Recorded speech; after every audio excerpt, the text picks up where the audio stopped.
আসসালামু আলাইকুম ওয়া রাহমাতুল্লাহি ওয়া বারাকাতুহু। ইন্নাল হামদালিল্লাহ নাহমাদুহু ওয়া নাস্তাঈনুহু ওয়া নাস্তাগফির ওয়া নাউযু বিল্লাহি মিন শুরুরি আনফুসিনা ওয়া সাইয়্যাতি আমালিনা মান ইয়াহদিহিল্লাহু ফালা মুদিল্লা লাহু ওয়া মান ইউদ্লিলহু ফালা হাদিয়া লাহু ওয়া আশহাদু আল লা ইলাহা ইল্লাল্লাহু ওয়াহদাহু লা শারীকা লাহু ওয়া আশহাদু আন্না মুহাম্মাদান আবদুহু ওয়া রাসূলুহু। আম্মা বা'দ। رب اشرح لي صدري ويسر لي أمري واحلل عقدة من لساني يفقهوا قولي رب زدني علما رب زدني علما। সম্মানিত দিন দরদি ভাই সকল ও সম্মানিত বোন, প্রশংসা মাত্র মহান আল্লাহ তাআলার জন্য, যিনি আমাদের সকলকে সুস্থ অবস্থায় ক্লাসে উপস্থিত হওয়ার তৌফিক দিয়েছেন। তারপরে আমাদের সকলে প্রাণপ্রিয় নবী করিম মুহাম্মদ মুস্তাফা সাল্লাল্লাহু আলাইহি ওয়াসাল্লাম ওনার উপর অসংখ্য শান্তি ধারা বর্ষিত হোক। আল্লাহুম্মা সাল্লি আলাইহি আল্লাহুম্মা বারিক আলাইহি। যাই হোক, আজকে আমরা যে বিষয় থেকে পড়ব সেটা হচ্ছে যে ছোটদের থেকে বড়দের বর্ণনা। সাধারণত ছোটরা বড় থেকে বর্ণনা করে, কিন্তু অনেক সময় বড় ছোট থেকে বর্ণনা করে। এই বিষয়টি মানুষের নিকটে স্পষ্ট হওয়া উচিত। যারা বর্ণনা করে, বর্ণনার প্রতি রাবীর বাছাই করে কিংবা তাদের উপর হুকুম লাগায়, এই বিষয়টি তাদের নিকটে স্পষ্ট হতে হবে। এই জন্য এই বিষয় এখানে এই বিষয় বিশেষভাবে উল্লেখ করা হয়েছে যে রিওয়ায়াতুল আকাবির আনিল আসাগির, ছোটদের থেকে বর্ণনা করা। এখানে তার সংজ্ঞা এইভাবে দিচ্ছে যে রিওয়ায়াতুশ শাখসি আম্মান দুনাহু ফিস সিন্নি আও ফিল ইলমি ওয়াল হিফজি কা রিওয়ায়াতি মুহাম্মদ ইবনে শিহাব আজ-যুহরি আন মালিক ওয়া রিওয়ায়াতু মালিক আন আব্দুল্লাহ ইবনে দিনার। যে এমন ব্যক্তির রিওয়ায়াত বর্ণনা করা যে তার ছোট হবে, যার কাছ থেকে বর্ণনা করবে সে ছোট হবে বর্ণনাকারীর তুলনায়। বয়সে ছোট হতে পারে, অথবা ইলমে কম জ্ঞানী হবে, অথবা স্মরণ শক্তি তো কম হবে। যেমন মুহাম্মদ ইবনে শিহাব যুহরির রিওয়ায়াত মালিক থেকে। তো মুহাম্মদ ইবনে শিহাব যুহরি মালিক থেকে বর্ণনা করেন, তো আসলে মুহাম্মদ ইবনে শিহাব তিনি ইমাম মালিক থেকে বড় বয়সে, তারপরে তিনি মালিক থেকে বর্ণনা করছেন। আর মালিক উনার বর্ণনা আব্দুল্লাহ ইবনে দিনার থেকে, অথচ আব্দুল্লাহ ইবনে দিনার থেকে বড়। তো এইরকম ভাবে রিওয়ায়াত রয়েছে। তারপর বলা হচ্ছে যে ওয়ামিন হাযান নাওঈ রিওয়ায়াতুস সাহাবাতি আনিত তাবিঈন ওয়া রিওয়ায়াতুল আবাদিলা ওয়া গায়রিহিম আন কাব আল আহবার ওয়া রিওয়ায়াতুল আবা আনিল আবনা। এই প্রকার মধ্যে এই বিষয়টিও আসে যে সাহাবীদের রিওয়ায়াত, সাহাবীদের বর্ণনা তাবিঈন থেকে। তা আপনারা সাহাবীর সংজ্ঞা জানেন, তাবিঈর সংজ্ঞা জানেন। সাহাবী তাবিঈর থেকে বড়, তো সাহাবী তাবিঈ থেকে বর্ণনা করবে। তো ওই বড় ছোটদের থেকে বর্ণনা করছে। সাহাবী বড়, বয়সের দিক দিয়ে বড় হবে, আর মর্যাদা ইলমের দিক দিয়েও বড় হবে, এটাই স্বাভাবিক। যেমন আবাদিলা মানে চারজন আব্দুল্লাহ, মানে যাদের নামের শুরুতে আব্দুল্লাহ রয়েছে, আব্দুল্লাহ নাম আর কি, এই জন্য আবাদিলা বলা হয়। তারা কাব আল আহবার থেকে বর্ণনা করেন, অথচ কাব আল আহবার তাবি, আর আবাদিলা আব্দুল্লাহ ইবনে মাসউদ, আব্দুল্লাহ ইবনে ওমর, আব্দুল্লাহ ইবনে আব্বাস, আব্দুল্লাহ ইবনে আমর, ইনারা কি সাহাবী, প্রখ্যাত সাহাবী। অথচ কাব আল আহবার থেকে বর্ণনা করে, কাব আল আহবার তিনি তাবি। অনুরূপ ভাবে বাবা ছেলে থেকে বর্ণনা করবে, তো বাবা তো বড় হবে, স্বাভাবিক, এটা আপনারা জানেন। তো এরকম রিওয়ায়াত আছে যে পিতা সন্তান থেকে বর্ণনা করছে, পিতার সন্তান থেকে বর্ণনা করছে। আচ্ছা, এই প্রকারটা জানার লাভ কি, উপকার কি, এর উপকারিতা কি, এই বিষয়টি মানে আসলে কি, এই ব্যাপারে লেখক রাহিমাহুল্লাহ তিনি বলছেন, ওয়ামিন ফাওয়াইদি মারিফাতি হাযান নাওঈ, যে এই লাভ জানার উপকারিতা হচ্ছে আল আমনু মিন আইয়াদুন্না আল কালবু ফিস সানাদ লিআন্না আল আদাতা জারাত বিরিওয়ায়াতিল আসাগিরি আনিল আকাবির, যে এই ধারণা থেকে নিরাপত্তা পাওয়া যে সানাদে কোনো রকম পরিবর্তন ঘটেছে। কারণ অনেকেই এটা দেখতে পারে যে সানাদে মনে হয় কিছু পরিবর্তন ঘটেছে, কারণ অভ্যাসগতভাবে স্বাভাবিকভাবে ছোটরা বড় থেকে রেওয়ায়াত করে, ছোটরা বড় থেকে রেওয়ায়াত করে। এবার যদি কোনো সানাদে এই বিষয়টি না জানা থাকে, হঠাৎ করে দেখে এরে পিতা ছেলে হতে বর্ণনা করছে, কিংবা সাহাবী তাবি থেকে বর্ণনা করছে, কিংবা বড় রাবি ইলমের দিক দিয়ে হতে পারে, কিংবা বয়সের দিক দিয়ে হতে পারে, সে কার থেকে রেওয়ায়াত করছে, ছোটদের থেকে। তো ভাববে যে মনে হয় সানাদে কিছু পরিবর্তন ঘটেছে, এটা আসল সানাদ নয়, কেউ এতে পরিবর্তন ঘটালছে। তো এই ধারণা আসবে, এই জন্য এই ধারণা থাকে যাতে মুক্ত থাকে, বিষয়টি ক্লিয়ার থাকে যে না এরকমটা হয়, এরকমটা হয়, ব্যতিক্রম হয় যে ছোট বড় থেকে রেওয়ায়াত করে, ছোট বড় থেকে রেওয়ায়াত করে। অনুরূপ ভাবে ছোটদের বড় থেকে রেওয়ায়াত, এটা তো বেশিরভাগ হয়, বেশিরভাগ এটা হয় যে ছোটরা বড় থেকে রেওয়ায়াত করে, বর্ণনা করে।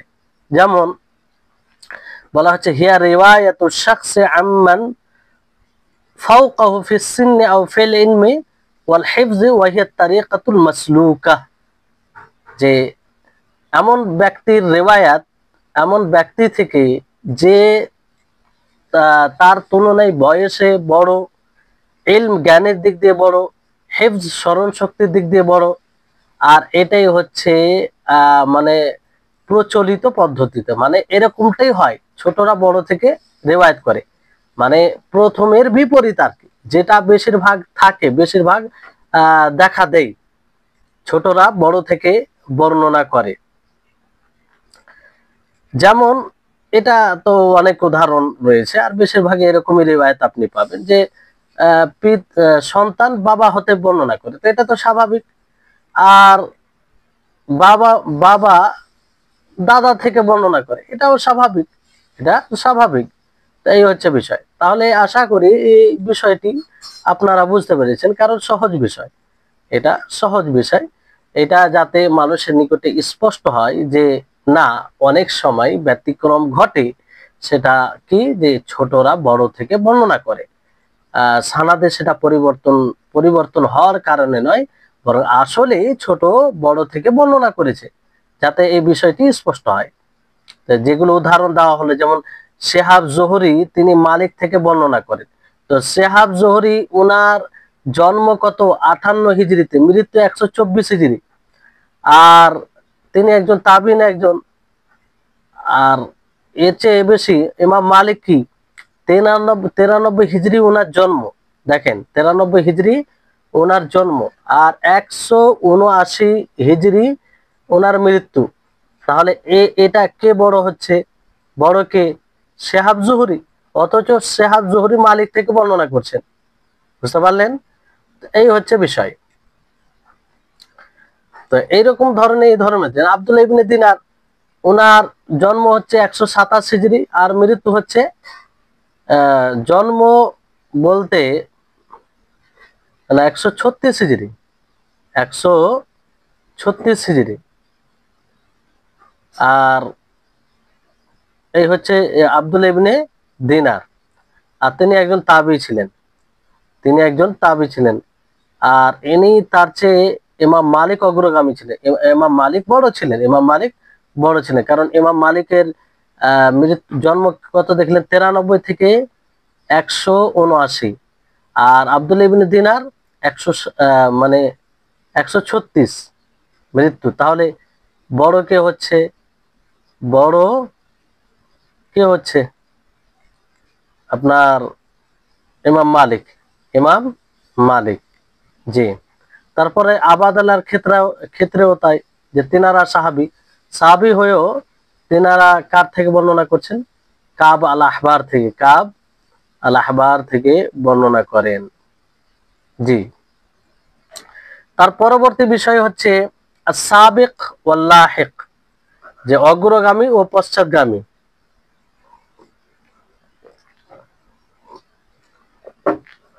সাবিক লাহিক কাকে বলে?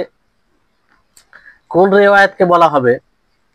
যে হুয়া আই ইয়াশতারিকা রাবিয়ান মুতাকাদ্দিমুন ওয়া মুতাআখিরুন মাউতান ফির রিওয়ায়াতি আন শাইখিন ওয়াহিদিন মা'a তাবাউদি বাইনা ওয়াফাতাইহিমা, যে দুই রাবীর শরীক হওয়া, যিনি অগ্রগামী ও পশ্চাৎগামী, মানে আগেও রয়েছেন পরেও রয়েছেন, মৃত্যু রিওয়ায়াতে মৃত্যুর দিক দিয়ে, একই শেখ থেকে, একই শিক্ষক থেকে, অথচ দুইজনের ওয়াফাত মৃত্যু ডিস্টেন্স রয়েছে, অনেক দূরত্ব থাকা সত্ত্বেও। এর অর্থ হচ্ছে এটা যে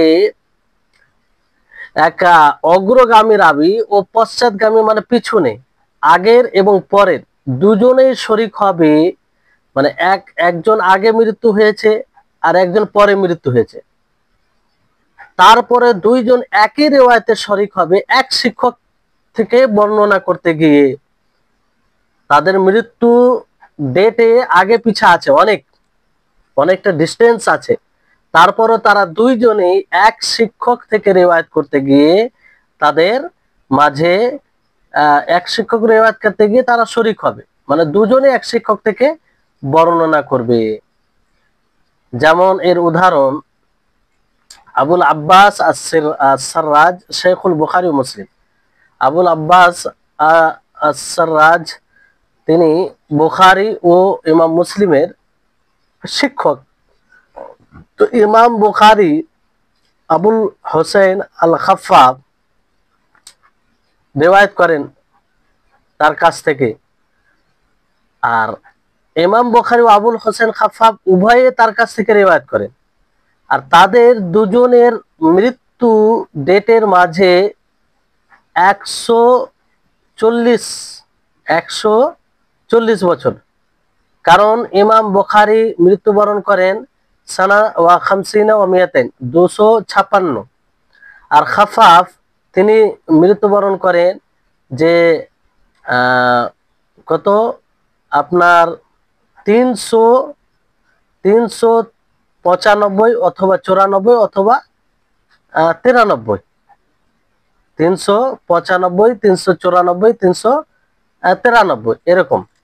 তাহলে দেখেন যে এই দুইজনের মধ্যে মৃত্যুর কতটা ডিফারেন্স, দূরত্ব এক অপরের তুলনায়। তারপরেও দুইজনই আবুল আব্বাস আস-সাররাজ থেকে বর্ণনা করেন, দুইজনেই আবুল আব্বাস আস-সাররাজ থেকে বর্ণনা করেন একই শিক্ষক থেকে। তো এরকমটাও হয়, আর এগুলো রিওয়ায়াতকে সাবিক লাহিক বলা হয়, সাবিক লাহিক। অনুরূপভাবে ইমাম মালিক রিওয়ায়াত করেন জুহরি থেকে, ইমাম মালিক থেকে রিওয়ায়াত করে জুহরি, ইমাম মালিক থেকে রিওয়ায়াত করে কে? জুহরি। আর ইমাম জুহরি তিনি মৃত্যুবরণ করেন 124 হিজরি, আর আহমদ ইবনে ইসমাইল তিনি মৃত্যুবরণ করেন 258, মানে দুইজনের ওয়াফাতের মৃত্যুর মাঝে প্রায় 135 বছর ডিফারেন্স, 135 বছর ডিফারেন্স। অথচ রিওয়ায়াত দুজনেই ইমাম মালিক থেকে করছেন, দুজনেই ইমাম মালিক থেকে রিওয়ায়াত করছেন। তো একই শিক্ষক হচ্ছে, অথচ এদের মৃত্যুর মানে অনেক আগে পিছে ডিস্টেন্স। তো এই প্রকারটা জানার লাভ কি? কেন জানবে? এই প্রকারটা জানার লাভ হচ্ছে আল-আমনু মাইয়াযুন্না ইনকিতা সানাদিল মুতাআখির, যে নিরাপত্তা লাভ করা এই ধারণা থেকে যে মুতাআখিরের সানাদ বিচ্ছিন্ন, মানে পরবর্তীতে যে আছে তার সানাদ, তার সূত্র বিচ্ছিন্ন, এই ধারণা থেকে নিরাপত্তা। এই বিষয়টি আরো বোঝার জন্য ভালো করে দেখেন যে সাবেক, লাহিক, অগ্রগামী, পশ্চাৎগামী, আগে এবং পরে মৃত্যুবরণকারী দুইজন রাবী, তাদের মৃত্যুর মাঝে দীর্ঘ ব্যবধান থাকা সত্ত্বেও একই ওস্তাদের কাছ থেকে বর্ণনার ক্ষেত্রে তারা দুইজন অংশীদার হবে, মানে শিক্ষকের কাছ থেকে। তার উদাহরণ ইমাম বুখারী ও ইমাম মুসলিম এর ওস্তাদ আবুল আব্বাস আস-সাররাজ, তার কাছ থেকে বর্ণনা করেছেন ইমাম বুখারী ও আবুল হোসেন আল খাফফাফ, অথচ তাদের দুইজনের মৃত্যুর মাঝে 140 বছরের মতো ব্যবধান রয়েছে। কারণ ইমাম বুখারী 256 হিজরিতে মৃত্যুবরণ করেন, অপরদিকে আল খাফফাফ 393, 394, 395 এগুলোর মধ্যে কোন একটি তারিখে করেন। তো দেখেন তাদের মৃত্যুর মাঝে কতটা ব্যবধান, প্রায় 100 বছর। এর আরেকটি উদাহরণ হলো ইমাম মালিক, তার কাছ থেকে বর্ণনা করছেন ইমাম জুহরি, তিনি 124 হিজরিতে মৃত্যুবরণ করেন। অপরদিকে তার কাছ থেকে আহমদ ইবনু ইসমাইল আস-সাহমিও বর্ণনা করেছেন, তিনি 259 হিজরিতে মৃত্যুবরণ করেন। তাদের দুজনের মৃত্যুর মাঝে 135 বছরের ব্যবধান রয়েছে, 135। তো মুস্তালাহুল হাদিসের এই পরিভাষাটি জানার উপকারিতা হলো পরবর্তীতে মৃত্যুবরণকারী রাবীর সনদটিতে বিচ্ছিন্নতা রয়েছে এমন ধারণা করা থেকে মুক্ত থাকা যায়। মানুষ মনে করবে কি এতটা ব্যবধান আছে, তার মানে মধ্যে কোনো রাবীকে ছেড়ে দেওয়া হয়েছে, মধ্যে কোনো বর্ণনাকারীকে বিলুপ্ত করে দেওয়া হয়েছে, কিন্তু আসলে বিষয়টা এটা নয়। অনেক সময় হয় যে রাবীতে, শিক্ষতে এরকম ব্যবধান থাকা সত্ত্বেও অংশগ্রহণ করে, সেখানে রাবীর মাঝে, বর্ণনাকারীর মাঝে বিচ্ছিন্নতা নেই। জি, এই ধারণা থেকে যেন মানুষ মুক্ত থাকে। এর উপকারিতা হচ্ছে যে একই ওস্তাদে ছাত্র বয়সের মাঝে এত দীর্ঘ ব্যবধান থাকার কারণে অনেকে মনে করতে পারে যে পরে মৃত্যুবরণকারী রাবী মনে হয় উক্ত শাইখের কাছ থেকে হাদিস শুনেননি। এটা স্বাভাবিক, এরকম মনে হবে।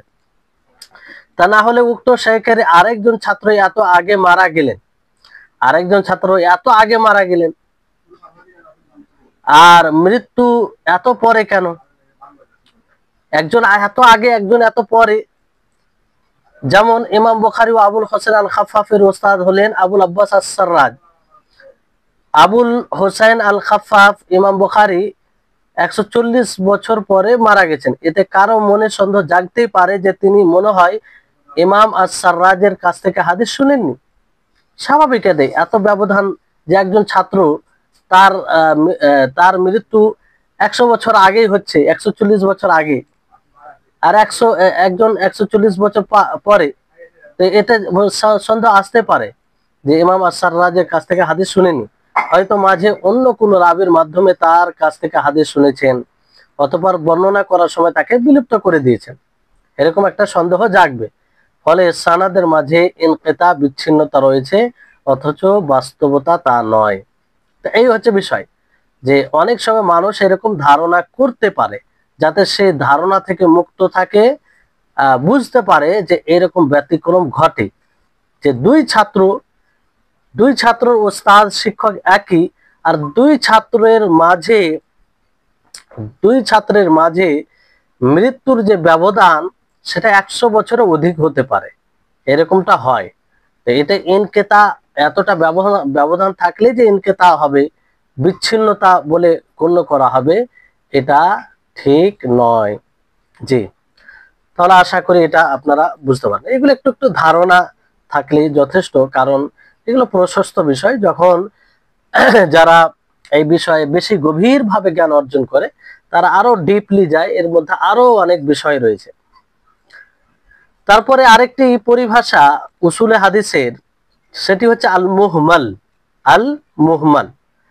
মুহমাল পরিভাষায় বলা হয় যে আইয়ারবিয়ার রাবি আন শাইখাইনি মুত্তাফিকাইনি ফিল ইসমি আও ফিল ইসমি ওয়াসমুল আবি আও নাহওয়ি যালিক ওয়ালাম ইউমাইয়াজা বিমা ইয়াখুসসু কুল্লা ওয়াহিদিন মিনহুমা। যে বর্ণনাকারী দুই শেখ থেকে বর্ণনা করবে, দুই শিক্ষক থেকে, যেই দুই শিক্ষকের নাম একই হবে, অথবা শুধু নাম এক হবে, কিংবা বাবার নাম এক হবে, এরকম বিষয় হবে। মানে দুইজনে পার্থক্য করবে না, দুইজনে যে এক একজনের সাথে একটা খাস করেছেন এটা পার্থক্য করা যাবে না, কারণ দুইজনের নাম, দুই শিক্ষকের নাম একই হবে। ফাইন, এই অবস্থায় যদি ফাইন কানা শেখান সেকাতাইনি লাম তাদুরুল জিহালা বিহিমা, যদি দুই শেখই, দুই শিক্ষকই গ্রহণযোগ্য হয়, শেখা হয়, তাহলে দুই শেখের ব্যাপারে অজ্ঞতা কোনো ক্ষতি করবে না, কোনো ক্ষতি করবে না, যেহেতু গ্রহণযোগ্য, অসুবিধা নেই, মানে গ্রহণযোগ্য তো তার রিওয়ায়াত গ্রহণ হবে।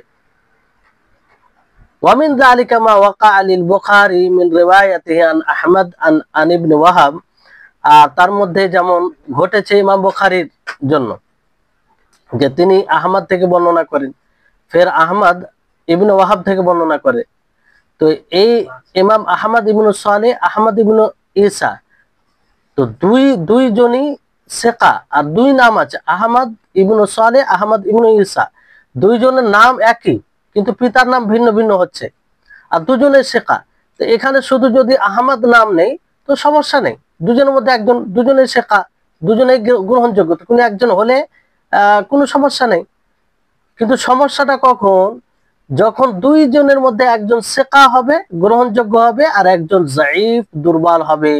ওয়াইন কানা আহাদুহুমা শেখা ওয়াল আখার যায়ীফ যায়ীফান, যে দুইজনের মধ্যে একজন শেখা হবে, গ্রহণযোগ্য, আর একজন দুর্বল হবে।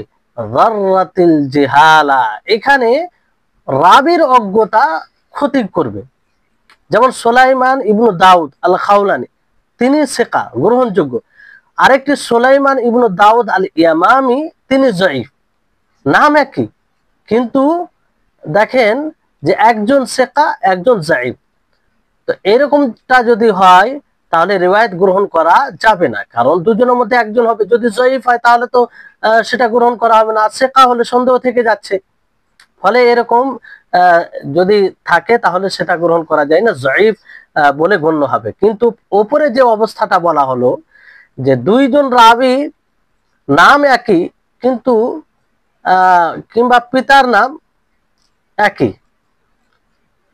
তো ওই জায়গাতে দুইজন রাবী, তো দুইজন রাবী যদি দুজনেই শেখা হয়, গ্রহণযোগ্য হয়, তো কোনো অসুবিধা নেই, কোনো অসুবিধা নেই, কারণ দুজনের মধ্যে একজন হলে শেখা, যে কোনো একজন হলে শেখা, গ্রহণযোগ্য, রিওয়ায়াত কবুল করা যাবে, যেমন ইমাম বুখারীর সাথে ঘটেছে। আর যদি দুজনের মধ্যে একজন যায়ীফ হয় আর একজন শেখা হয় তাহলে গ্রহণযোগ্য হবে না। তাহলে এই বিষয়টি আশা করি আপনাদের নিকটে স্পষ্ট। এবার বিষয়টি হচ্ছে যে মুহমাল হাদিসের হুকুম কি।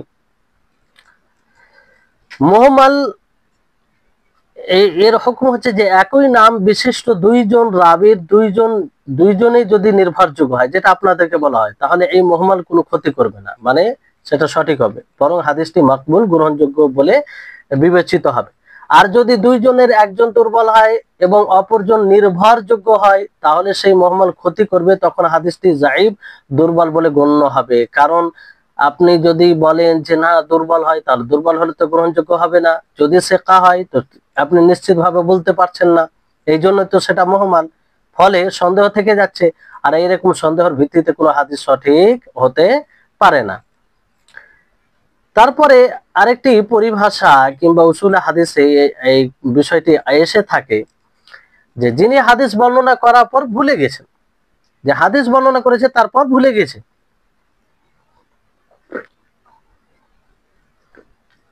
যে মান হাদ্দাসা ওয়া নাসিয়া, যিনি হাদিস বর্ণনা করেন এবার ভুলে যান। যেমন ওয়া হুয়া আইয়ুনকিরা শাইখু রিওয়ায়াতা মা হাদ্দাসা বিহি তিলমিজুহু আনহু, যে শেখ, যিনি শিক্ষক, তিনি সেই রিওয়ায়াতের বিরোধিতা করবে, নাকির করবে, বলবে যে যেটা সে বর্ণনা করবে তার কাছ থেকে তার ছাত্র বলবে যে এটা আমি রিওয়ায়াত করিনি, নাকির করবে, ইখতিলাফ করবে, বলবে যে আমার তো মনে নেই, এটা এরকম রিওয়ায়াত করেনি, এরকম বিষয় যদি বলে যে হুয়া আইয়ুন কিরা শাইখু রিওয়ায়াতা মা হাদাসা বিহি তিলমিজু আনহু, যে শেখ শিক্ষক সেই রিওয়ায়াতের নাকির করবে যে রিওয়ায়াতটি তার ছাত্র তার কাছ থেকে বর্ণনা করবে, তার ছাত্র তার কাছ থেকে বর্ণনা করবে। তাই এরকম রিওয়ায়াতের হুকুম কি, বিধান কি, এরকম রিওয়ায়াতের বিধান কি? এই ধরনের রিওয়ায়াতের বিধান হচ্ছে আর রাদ, মানে প্রত্যাখ্যান করতে হবে। কারণ শিক্ষক যিনি রিওয়ায়াত করেছেন তিনি বলছেন, নাকির করছেন, মানে সেটাকে স্বীকারোক্তি দিচ্ছে না, তো সেটা কেমন করে গ্রহণ করা হবে? কখন এটা রাদ করা হবে? ইন আনকারা শাইখু আলা সাবিলিল কাতঈ ওয়াল ইয়াকিনি, শিক্ষক যখন নিশ্চিতভাবে কনফিডেন্সের সাথে বলবে, একদম এইরকম বাক্য ব্যবহার করবে যা দ্বারা বোঝা যাবে যে তিনি একদম নিশ্চিতভাবে বলতে চাইছেন যে না, তিনি এটা রিওয়ায়াত করেননি।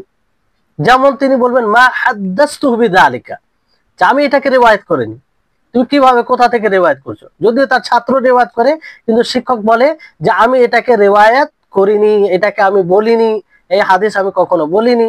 আও ইয়াকযিবু আলাইয়া, বলবে যে সে আমার উপরে মিথ্যা আরোপ করছে, আমি বলিনি, তারপর আমার নাম দিয়ে বর্ণনা করছে। তো এই ধরনের নিশ্চিতভাবে যদি বলে তার শিক্ষক, তাহলে সে রিওয়ায়াতটি গ্রহণযোগ্য হবে না, গ্রহণ করা হবে না। কারণ এতটা তাগিদের সাথে বলছে, মানে আসলে তিনি রিওয়ায়াত করেনি, কারণ তিনার কথাকে প্রাধান্য দিতে হবে। এখানে এতটা তাগিদ তখনই করতে পারবে মানুষ, কিংবা এরকম নিশ্চিতভাবে তখনই বলবে যখন তার একদম কনফিডেন্স থাকবে যে না, এরকম হাদিস আমি বলিনি। তো এই অবস্থাতে মনে করতে হবে যে তার ছাত্র ভুল করছে, তার ছাত্র ভুল করছে। ওয়ালা ইয়াকুন আর-রাদ কাদিহান ফি আদালাতি ওয়াহিদ মিনহুমা, কিন্তু এই প্রত্যাখ্যান তাদের মধ্যে কোনো একজনের আদালতে, কিসে আদালতে, মানে রাবির ব্যবহারে, তার চরিত্রে দোষ ত্রুটি বোঝা যাবে না, মানে মনে কর দোষারোপ তাকে দেওয়া যাবে না। ইদ লাইসা আহাদুহুমা আউলা বিত্তানি মিনাল আখার, যদি দুইজনের মধ্যে একজন অন্যজনের প্রতি তান করতে গিয়ে উত্তম না হয়, মানে আসলে এটা আদে হবে না, দোষ যুক্ত করবে না এই বিষয়টি। ওয়াইন আনকারাহু শেখ আলা সাবিলিত তারাদ্দুদি ওয়াশ শাক্কি, আর যদি শিক্ষক মানে সন্দেহের এতে অস্বীকার করে, সন্দেহের এতে কি করে, অস্বীকার করে, নিশ্চিতভাবে নয়। যেমন পূর্বে বলা হলো যে এইভাবে বলা যে সে আমার উপরে মিথ্যা বলছে, কিংবা আমি এটাকে বর্ণনা করিনি, আমি এটাকে বর্ণনা করিনি, ওইভাবে করলে তো এটা নিশ্চিতভাবে, ওই জন্য সেটা প্রত্যাখ্যাত। কিন্তু সন্দেহতে বলে শিক্ষক যে লা আযকুরু, আমি এটা বর্ণনা করিনি, আও লা আরিফু, কিংবা আমি জানি না, এরকম সন্দেহ আকারে বলে, তো ফায়ুকবালিল মারবিয়া মাহমুলান আলা নিসয়ানি শেখ। তো এখানে রিওয়ায়াতকৃত হাদিসকে ধরা হবে শেখের ভুলের উপরে, যে শিক্ষক এখানে ভুল করেছে, শিক্ষক এখানে ভুল করেছে।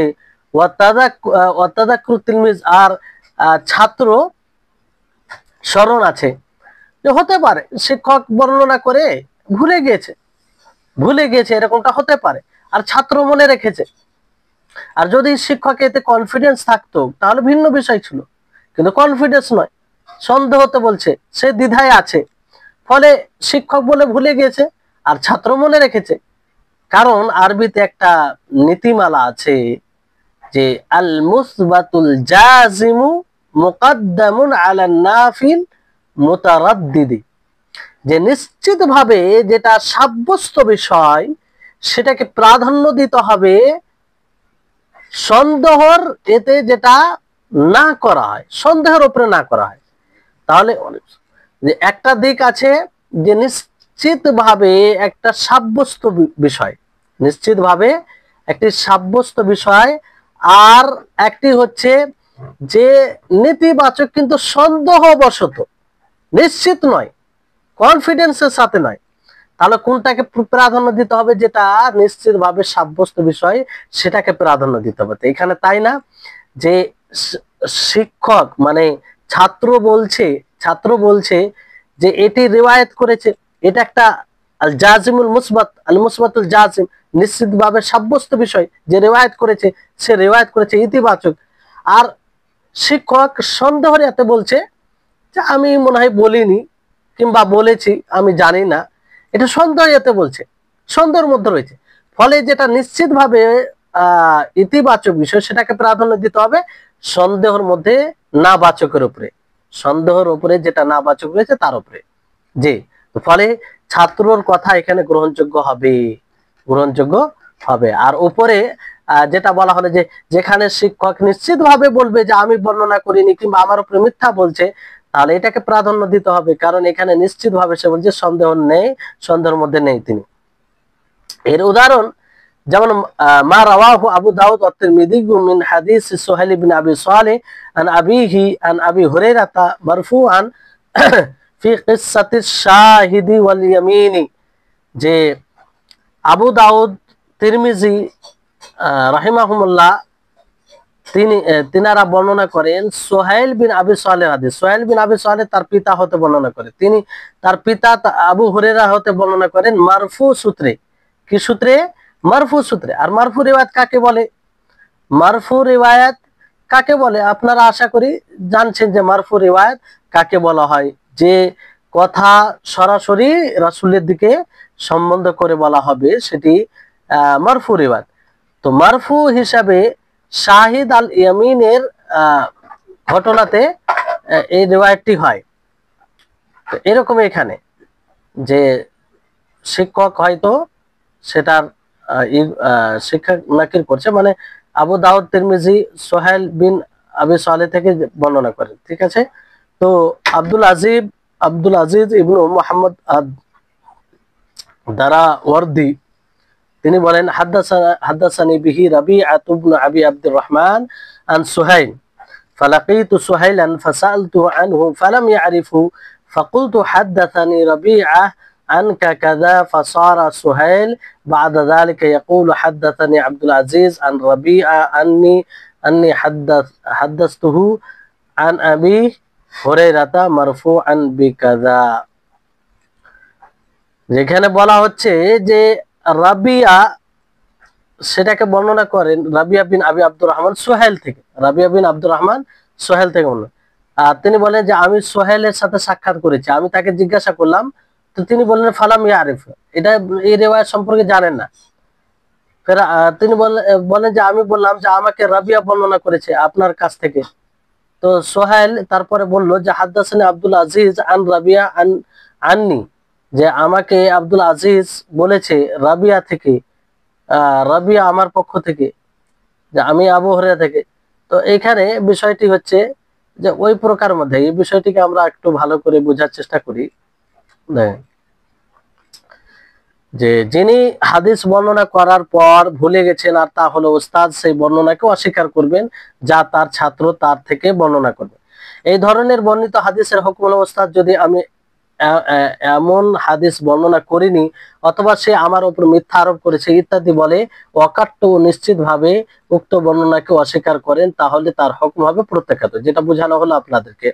তবে প্রত্যাখ্যান করাটা দুজনের কারণ ন্যায় পরায়ণতার ক্ষেত্রে প্রভাব ফেলবে না, মানে এটা তাদের আদালতে কোনো প্রভাব সৃষ্টি করবে না তাদের চরিত্রে, কেননা তাদের দুজনের কেউ অপরজনের চেয়ে অভিযুক্ত হওয়ার বেশি উপযুক্ত নয়।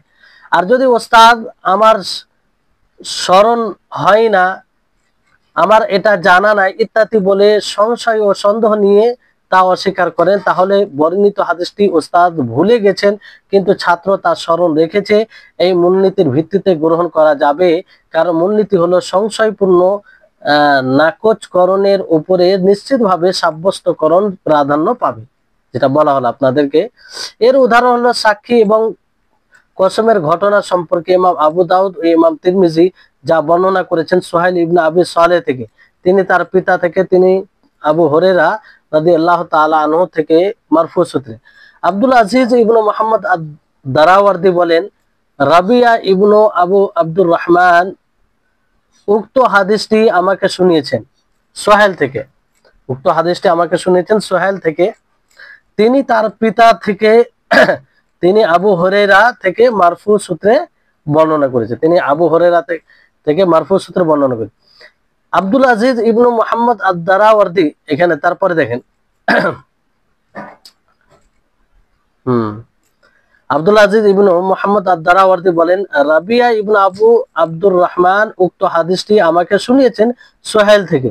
অতঃপর আমি সোহেলের সাথে সাক্ষাৎ করে হাদিসটি সম্পর্কে তাকে জিজ্ঞাসা করলাম, তিনি তাকে চিনতে পারলেন না।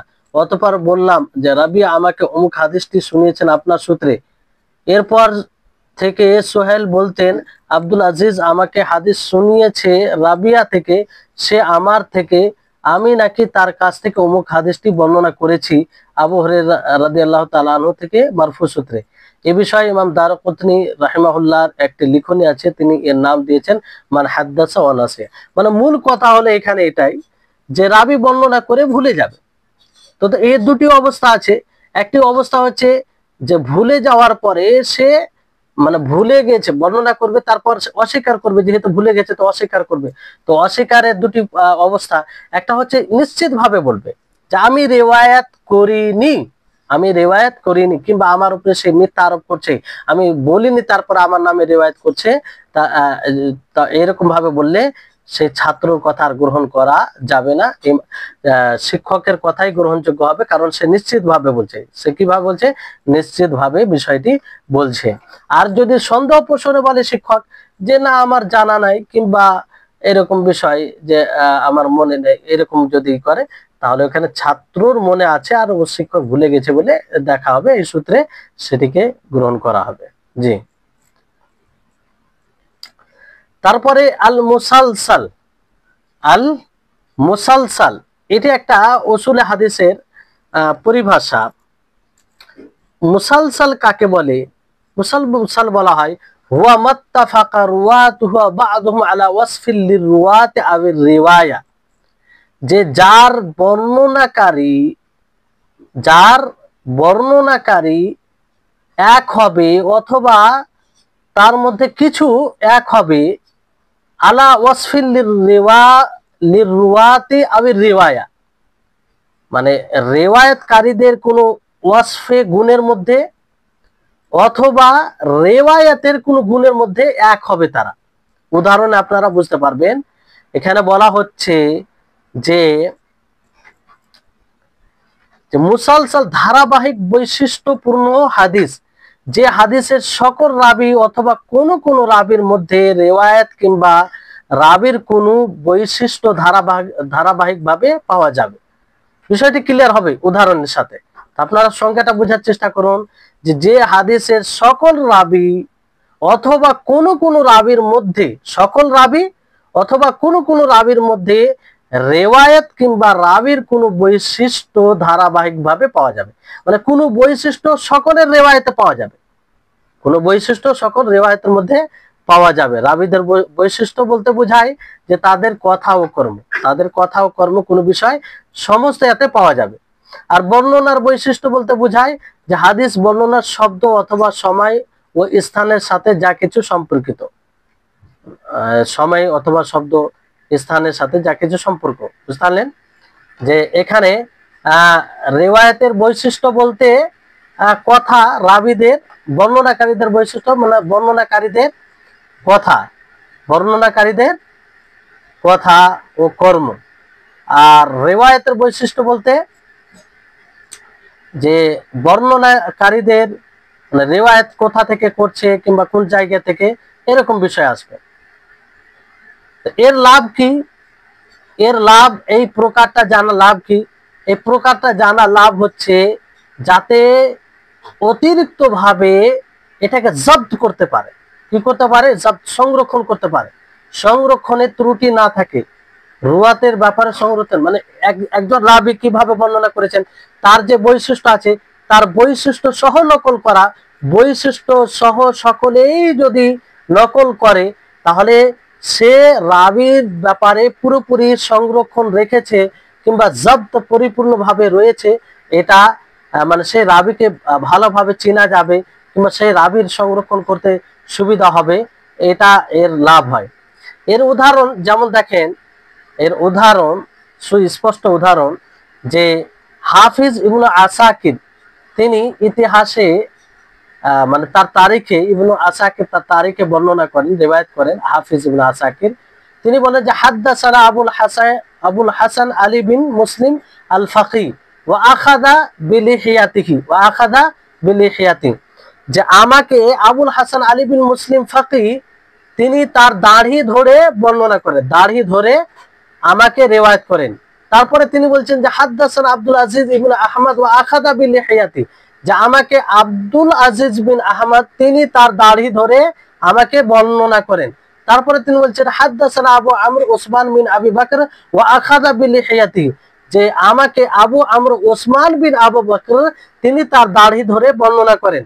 তারপরে তিনি বলছেন হাদ্দাসানা মুহাম্মদ ইবনে ইসহাক আল আবদি ওয়া আখাযা বিলিহিয়াতিহি, যে আমাকে মুহাম্মদ বিন ইসহাক আল আবদি তিনি তার দাড়ি ধরে আমাকে বর্ণনা করে, আমাকে বলে।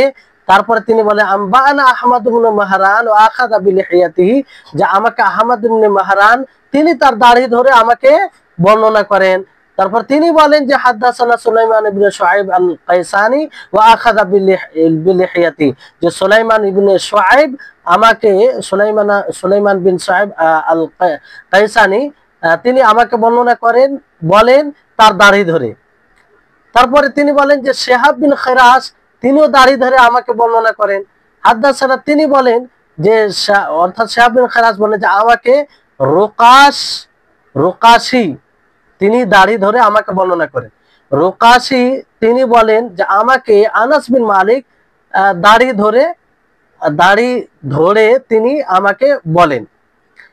তারপরে আনাস বিন মালিক রাদিয়াল্লাহু আনহু তিনি বলেন যে আমি রাসূল সাল্লাল্লাহু আলাইহি সাল্লামকে বলতে শুনেছি যে লা ইউমিনুল আবদু হাত্তা ইউমিনা বিল কদরি খাইরিহি ওয়া শাররিহি ওয়া হুলুহি ওয়া মুররিহি, যে কোন বান্দা অতক্ষণ পর্যন্ত মুমিন হতে পারবে না যতক্ষণ পর্যন্ত সে তকদিরের প্রতি বিশ্বাস করবে, ভালো মন্দ ভাগ্যের প্রতি বিশ্বাস করবে। সেই ভালো মন্দ তকদির কখনো ভালো হতে পারে, আবার মন্দ হতে পারে, কখনো মিষ্টি হতে পারে, আবার তেতো হতে পারে। তো রাসূল সাল্লাল্লাহু আলাইহি ওয়াসাল্লাম যখন এই কথা বলেন, তো ওই সময় কি করেছিলেন, ও কাবাজা রাসূলুল্লাহ সাল্লাল্লাহু আলাইহি আলা লিহিয়াতিহি, তিনি তার দাড়িকে ধরে এই কথা বলেছিলেন।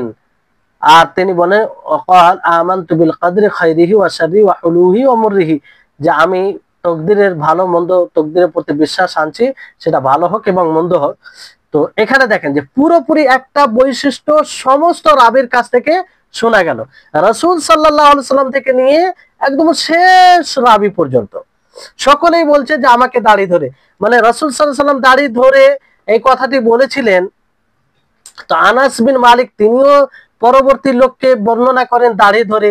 আনাস বিন মালিক থেকে যিনি শুনেন তিনিও এই কথাটি বর্ণনা করেন রাসূলের এই কথাকে দাড়ি ধরে। তারপরে বর্ণনাকারী সেও এটা তারপরে লোককে এইভাবে বর্ণনা করে যে এই যে দাড়ি ধরা আখাযা বিলিহিয়াতি, দাড়ি ধরে বর্ণনা করেন। এই যে পরস্পর ধারাবাহিক ভাবে একই গুণ বিশেষ যেটা সমস্ত রাবী বর্ণনা করেছেন। তো এটা একটা উদাহরণ। তো এরকম কিছু রিওয়ায়াত হয়। তারপরে এটা একটা উদাহরণ। আর আরেকটি উদাহরণ হচ্ছে যে আবু দাউদ নাসাই তিনি মুআজ বিন জাবাল রাদিয়াল্লাহু তাআলা আনহু থেকে বর্ণনা করেন যে রাসূল সাল্লাল্লাহু আলাইহি ওয়াসাল্লাম মুআজকে বলেন ইন্নী উহিব্বুকা ফাকুল, যে আমি তোমাকে ভালোবাসি, ফাকুল তুমি বলো দুবুরা কুল্লি সালাতিন, প্রত্যেক সালাতের পিছনে মানে পরে, আল্লাহুম্মা আইন্নি আলা যিকরিকা ওয়া শুকরিকা ওয়া হুসনি ইবাদাতিকা, যে হে আল্লাহ তুমি তোমার জিকির করার উপরে, তোমার শুকরিয়া জ্ঞাপনে, তোমার ভালোভাবে ইবাদত করার উপরে আমার সহযোগিতা করো। কি করো? সহযোগিতা করো। তো এই হাদিসটি যতগুলো রাবী বর্ণনা করেছেন, ফাকাদ তাসালসালা জামিউ রুওয়াতিল হাদিস বিকাউলি কুল্লি রাবিন লিমান রাওয়া আনহু, যে সমস্ত বর্ণনাকারী এই কথা বলেই রিওয়ায়াত করেছেন যে উহিব্বুকা ইয়া ফুলান, যে এ ফুলান হে অমুক ব্যক্তি আমি তোমাকে ভালোবাসি। তো নবী করিম মুহাম্মদ সাল্লাল্লাহু আলাইহি ওয়াসাল্লামকে, নবী সাল্লাল্লাহু আলাইহি ওয়াসাল্লাম মুআদ বিন জাবাল রাদিয়াল্লাহু তাআলা আনহুকে যখন এই কথা বলেন, তো এই কথা বলেছেন যে উহিব্বুকা, আমি তোমাকে ভালোবাসি। তো সেই কথা নকল করে সকল রাবি বর্ণনাকারী বর্ণনা করেছেন। তাহলে এই দেখেন, এই একটা যে গুণ সিফাত, এটা সমস্ত বর্ণনাকারীর মধ্যে পাওয়া যায়, কিংবা তিনারা বলেছেন। তো এই ধরনের রিওয়ায়াত উদ্দেশ্য এখানে বলা যায়, এরকম ধরনের রিওয়ায়াত রয়েছে। বুঝতে পারলেন? তো এই হচ্ছে বিষয়। এটাকে কি বলা হয়? যে মুসালসাল, আল মুসালসাল আর রিওয়ায়াতুল মুসালসাল। তো মুসালসালের ধরন সময় যেমন বলেন সকলে বর্ণনা শব্দ এক হওয়া, মানে এক হবে। যেমন হাদ্দাসানা হাদ্দাসানা, আখবারানা বলে সবাই আখবারানা বলা, সামেতু সামেতু, এরকম। এটা একটা ধরন। দ্বিতীয় ধরন হচ্ছে সকলের পক্ষ থেকে একই উক্তি বলা, সকলেই একই উক্তি দিবেন, একই কথা বলবেন। যেমন কিতাবে বলা হলো ইন্নী উহিব্বুকা, হ্যাঁ, ইয়া ফুলান ফাকুল দুবুরা কুল্লি সালাত, সকলে এই কথা বলবেন, ইন্নী উহিব্বুকা। আল্লাহ নবী বলেছেন মুআযকে যে আমি তোমাকে ভালোবাসি। তো এই কথাটা সকলে নকল করে, যাকে বর্ণনা করে যে ইন্নী উহিব্বুকা ইয়া ফুলান, হে ফুলান, হে অমুক ব্যক্তি, আমি তোমাকে ভালোবাসি, আল্লাহর জন্য তোমাকে ভালোবাসি। এই কথাটা সবাই, তো সকলের পক্ষে একই উক্তি প্রমাণিত হবে, যতগুলো বর্ণনাকারী রয়েছে। তারপর তিন নম্বর হচ্ছে যে হাদিস বর্ণনার সময় নির্দিষ্ট কোনো কাজ করা, নির্দিষ্ট কোনো কাজ করবে সে সময় বর্ণনা করবে। যেমন কেতাবে দাড়ি স্পর্শ করার ব্যাপারে এসেছে যে সকল নবী সাল্লাল্লাহু আলাইহি সাল্লাম থেকে নিয়ে নিচে পর্যন্ত 10টি 11টি বর্ণনাকারী রয়েছে, কিংবা 7-8টি বর্ণনা, সকলেই ওই মানে কাজের মধ্যেই, অর্থাৎ যে দাড়ি স্পর্শ করে হাদিস বর্ণনা করেছেন। তাহলে এই হচ্ছে বিষয়। আর আবু হুরায়রা রাদিয়াল্লাহু তাআলা আনহু একটি হাদিস বলেন, শাব্বাকা বিআদি আবুল কাসিম ওয়া ক্বালা লি খালাকাল্লাহু আযজা ওয়া জাল আত-তুরবাতা ইয়াউমাস সাbt, আল্লাহ তাবারক ওয়া তাআলা মাটিকে সৃষ্টি করেছেন শনিবারের দিন। তো এটা একটা হাদিস। এই হাদিস বর্ণনা করার সময় প্রত্যেক রাবী তার ছাত্রের আঙ্গুলের মাঝে আঙ্গুল পুরে বর্ণনা করেছেন, মানে এইভাবে আল্লাহ নবী যে এইভাবে বর্ণনা করেছেন। তো সকল রাবী এই মানে কাজটি এটা মানে বিবরণ দিয়েছে, বা মানে এই কাজ করা অবস্থায় বর্ণনা করেছে, এটা দেখিয়েছে যে আল্লাহ নবী এইভাবে করেছে। তো তিনিও তারপরে অঙ্গভঙ্গি করে দেখানোর মাঝেও হয়, অঙ্গভঙ্গি দেখানো। যেমন প্রথম দিকে ওহী নাজিলের প্রাককালে আত্মস্থ করার মানুষের রাসূল সাল্লাল্লাহু আলাইহি ওয়াসাল্লাম দ্রুত ঠোঁট নাড়াতেন। সাহাবী আব্দুল্লাহ ইবনে আব্বাস রাদিয়াল্লাহু তাআলা আনহু ঠোঁট নাড়ানোর সেই ধরনটা তার ছাত্রকে নিজ ঠোঁট নাড়িয়ে দেখিয়েছিলেন, যে রাসূল সাল্লাল্লাহু আলাইহি ওয়াসাল্লাম কিভাবে ঠোঁট নাড়িয়েছেন সেটা দেখেছিলেন। তারপর থেকে সকল রাবী তার ছাত্রকে ঠোঁট নাড়িয়ে দেখিয়েছেন। আজও হানাফি মাযহাবের মাদ্রাসাগুলোতে ঠোঁট নাড়িয়ে হাদিস পড়ানো হয়। এই হাদিসটি মুসালসাল বিতাহরিকিশ শাফাতাইন নামে পরিচিত। এটা একটা মানে হয়। তারপরে আরো কিছু বিষয় হয়, যেমন সকল রাবী কর্তৃক নির্দিষ্ট কোনো দিনে হাদিস বর্ণনা করা, নির্দিষ্ট কোনো দিনে, একই দিনে সব রাবী বর্ণনা করবেন, সেই একই দিনে কোনো রিওয়ায়াত বর্ণনা করে, যেমন ঈদ কিংবা জুমার দিনে হাদিস বর্ণনা করা। এবার প্রশ্ন জাগছে এখানে যে পুরো সনদের মধ্যে কি তাসালসুল ধারাবাহিক বৈশিষ্ট্য থাকা আবশ্যক, মানে একটা যেটা বৈশিষ্ট্য ধারাবাহিক সমস্ত এতেই রাবীর মধ্যেই থাকা কি জরুরি? তো এর তো হচ্ছে যে তাসালসুল সাধারণত পুরো সনদের মধ্যে হয়ে থাকে, সাধারণত হয়ে থাকে, তবে তার শর্ত নয়। কখনো কখনো সনদের মাঝামাঝিতে কিংবা শেষে গিয়ে তাসালসুল বিচ্ছিন্ন হয়ে যায়, কখনো বিচ্ছিন্ন হয়ে যায়, তখন অবশ্য মুহাদ্দিসগণ একে হাদা মুসালসাল ইলা ফুলান বলে অভিহিত থাকেন। প্রশ্ন হচ্ছে, কোন হাদিস মুসালসাল হলেই কি সহি হবে? মুসালসাল হলেই কি সহি হবে, বিশুদ্ধ হবে? মুসালসাল এর সাথে সহির কোনো সম্পর্ক নেই, কোনো সম্পর্ক নেই যে মুসালসাল হলে সহি হবে কিংবা মুসালসাল হলে যায়ীফ হবে, এরকম কোনো বিষয় নেই। বরং খুব কমই মুসালসাল হাদিস আছে যা সনদের কোনো ত্রুটি অথবা দুর্বলতা থেকে মুক্ত। মানে বেশিরভাগ যেগুলো মুসালসাল হাদিস তাতে কোনো না কোনো দুর্বলতা রয়েছে, কিন্তু অনেক সময় দেখা যায় কোনো হাদিস মুসালসাল সনদে দুর্বল হলেও মুসালসাল ছাড়া অন্য সনদে তা সহি, মুসালসাল সনদে দুর্বল কিন্তু অন্য সনদে সেটা সহি হিসাবে বর্ণিত হয়েছে। তাহলে এটা সহির সাথে কোনো পার্থক্য নাই, সহির সাথে কোনো পার্থক্য নাই। তাহলে আশা করি আর রিওয়ায়াতুল মুসালসাল সম্পর্কে আপনাদের একটি ধারণা এলো। এরকম রিওয়ায়াত হয় যে একটি বিশেষ বৈশিষ্ট্য সহ রিওয়ায়াত হবে।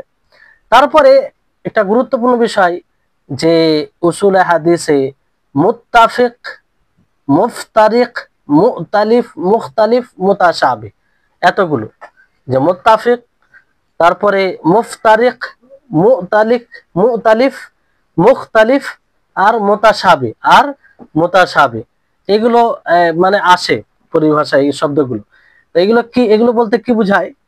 এখানে বলা হচ্ছে মিন আহাম্মি আনওয়াই উলুমিল হাদিস, উলুমে হাদিসের খুব গুরুত্বপূর্ণ প্রকার সমূহের মধ্যে এগুলো উলুমে হাদিসে। এটা মুত্তাফিক, মুফতারিক, মুতালিফ, মুখতালিফ, মুতাশাবিহ। আর এগুলো নাম কিংবা পদবী কিংবা নিসবতে ভিন্ন হওয়ার কারণে হয়। আর যে ব্যক্তি এই বিষয়টিকে জানবে না, ওমাল্লাম ইয়ারিফ যালিকা মিম্মা ইয়াস্তাগিলু বিল হাদিস, বিশেষ করে যারা হাদিসে ব্যস্ত থাকবে, হাদিস নিয়ে চর্চা করবে, তারা যদি না জানে, লাম ইয়ামান আলা নাফসিহি আল ইতার ওয়া লাম ইয়াসলাম মিনাল কাদহিল জারহি, তো সে নিরাপত্তা পাবে না পদস্খলন থেকে, মানে ভুল থেকে নিরাপত্তা পাবে না, মানে ভুল হয়ে যাবে তার দ্বারাই, কিংবা ত্রুটি থেকেও সে মুক্ত হতে পারবে না যদি এই বিষয়টিকে না জানে। এবার বিষয়টি হচ্ছে যে মুত্তাফিক মুফতারিক কাকে বলে?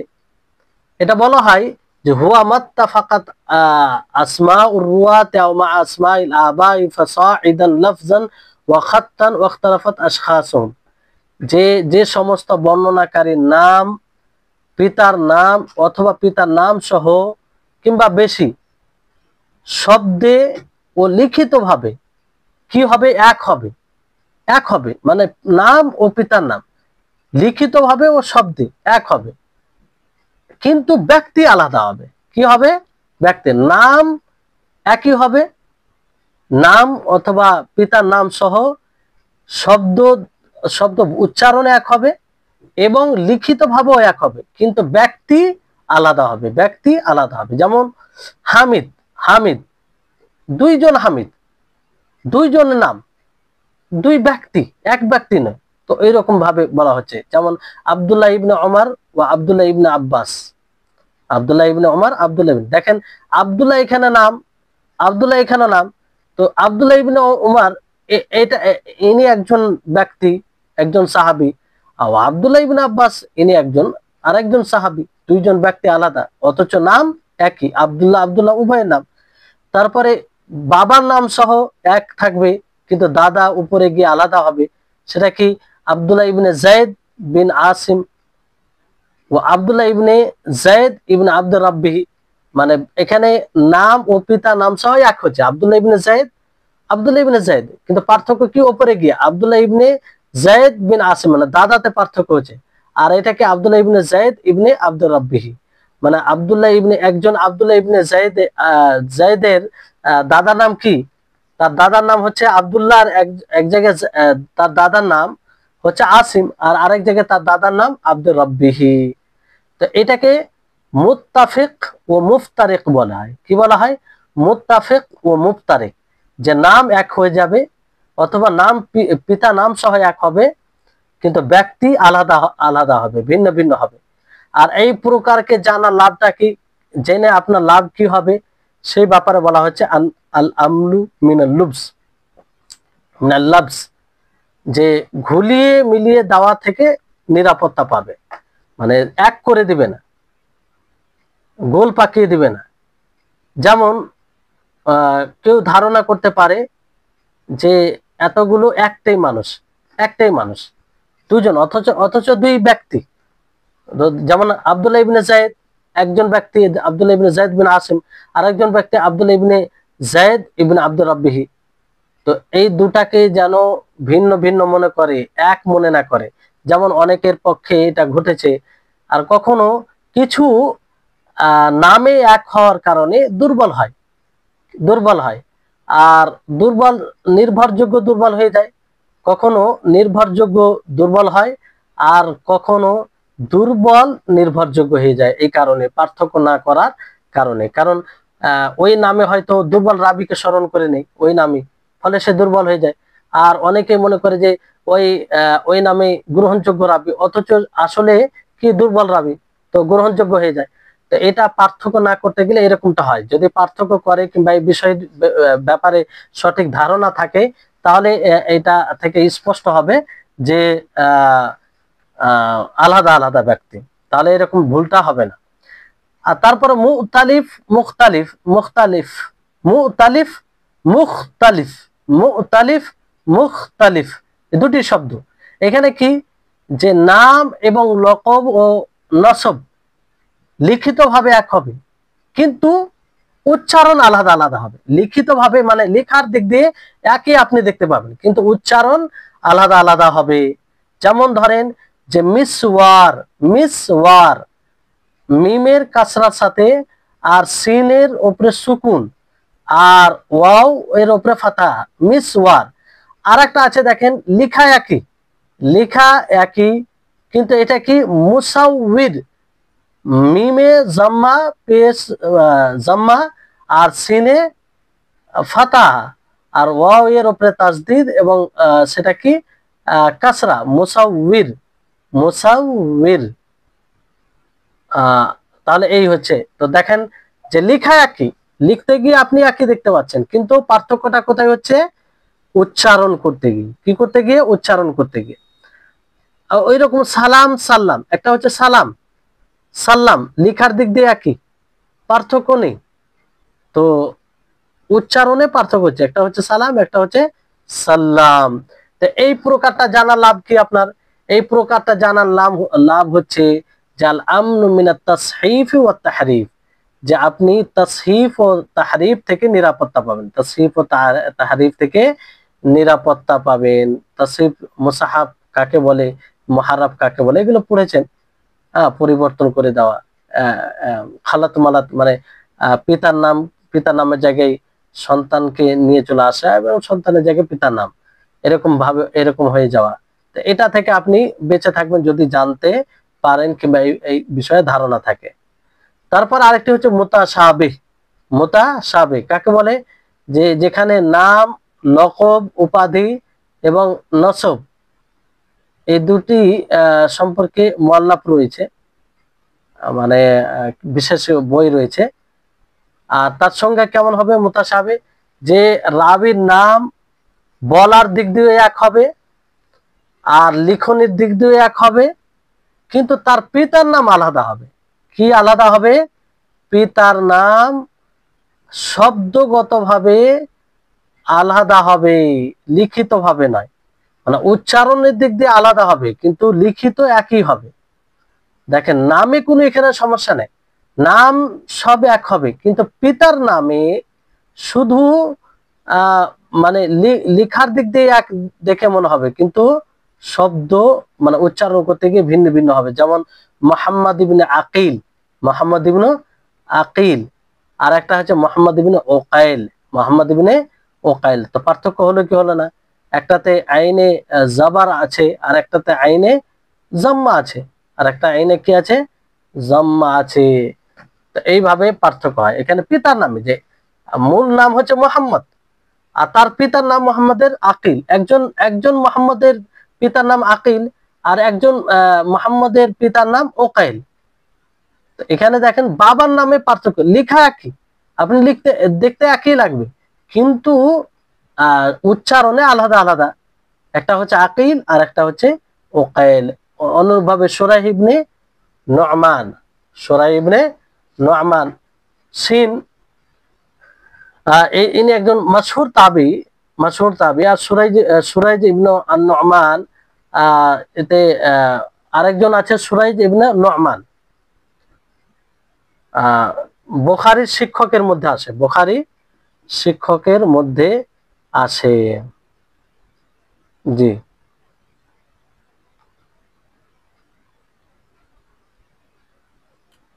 এটা দেখেন, এখানে দেখেন প্রথম এতে সুরাইহ রয়েছে আর দ্বিতীয় এতে লেখা কি শুধু নোক্তা হেরফের, যে সুরাইজ, সুরাইজ এটা কি সুরাইজ ইবনে নু'মান, তাহলে লেখার দিক দিয়ে একই কিন্তু শব্দ উচ্চারণে আলাদা। জি এই হচ্ছে মুতাশাবিহ। এই ধরনের এগুলো জানতে পারলে তাসহিফ তাহরিফ থেকে বেঁচে থাকবে। তাসহিফ তাহরিফ থেকে বেঁচে থাকবে। আর তাসহিফ তাহরিফ কাকে বলে এটা তো আপনারা জানেন। তো আশা করি আপনাদের নিকটে বিষয়টি স্পষ্ট, বিষয়টি স্পষ্ট। তারপরে ইনশাআল্লাহ পরবর্তী ক্লাসে আপনাদের তাহাম্মুল হাদিস ওয়া আদাহু, হাদিস কিভাবে রিওয়ায়াত করা হয় এবং তার আদা মানে অন্য নিকটে পৌঁছানো হয় সে সম্পর্কে আলোচনা হবে ইনশাআল্লাহ পরে আগামী ক্লাসে। আল্লাহ তাবারক ওয়া তাআলার নিকটে দোয়া করি আল্লাহ যেন আমাদের সকলকে এই সব বিষয়ে বোঝার তৌফিক দান করেন এবং আমাদের সকলের ইলমে বারাকা দান করেন। আল্লাহ তাআলা আমাদের সকলকে ক্ষমা করেন। ওয়া আখির দাওয়ানা আলহামদুলিল্লাহি রাব্বিল আলামিন। আসসালামু আলাইকুম ওয়া রাহমাতুল্লাহি ওয়া বারাকাতুহু।